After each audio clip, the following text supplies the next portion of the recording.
Chesapeake Energy is reporting earnings this afternoon, but the board is trying to clear the decks a little around a scandal involving the CEO, Aubrey McClendon, and his personal investments in the same wells as the company invests in. They're stripping him of his chairman's title and ending this co-investment program he has. It seems a little too little and a little too late. Yeah, it is much too late and much too late.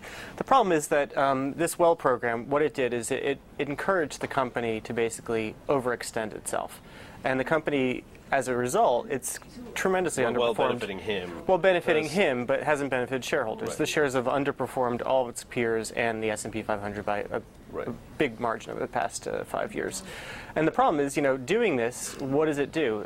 It doesn't rein in McClendon. And the problem is that you've got, you're appointing a chairman, but then again, it leaves all the members of the board the same. And is a chairman going to stand up to a person that founded the company and runs the company and say, I'm your boss now, and you have to do what I say? And Chris, the board hasn't always stood up to him before, right?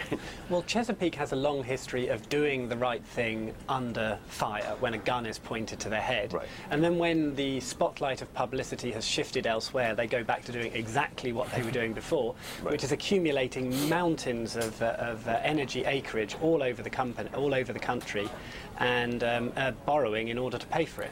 Well, some of their actions the board has taken have just been, ridiculous. I mean, buying, for instance, McClendon, the CEO of the company, he over-leveraged himself on buying the stock, and he lost everything. And what the board is, they gave him... He's trying to buy Chesapeake stock, which is a good thing, but which is a good thing, which is a bad thing. He's a risk taker. The problem is, then the board said, okay, well, we feel sorry for you, so here's an additional, tens of millions of dollars so you can buy stock.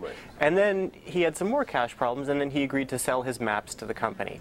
And then shareholders pressured him, and then they bought back the maps from the company. Right, the price wasn't necessarily fair. And exactly. All the rest of it. Anyway, what does an oil company want with all the maps? So what does this mean, though? I mean, it's not enough. Stripping him of his chairman's title, but not yet. Not until they find one, for one thing. But, the whole board is clearly in question here, and McClendon's future has to be in question. I think they have to face the fact that this guy was an excellent guy to build up a company.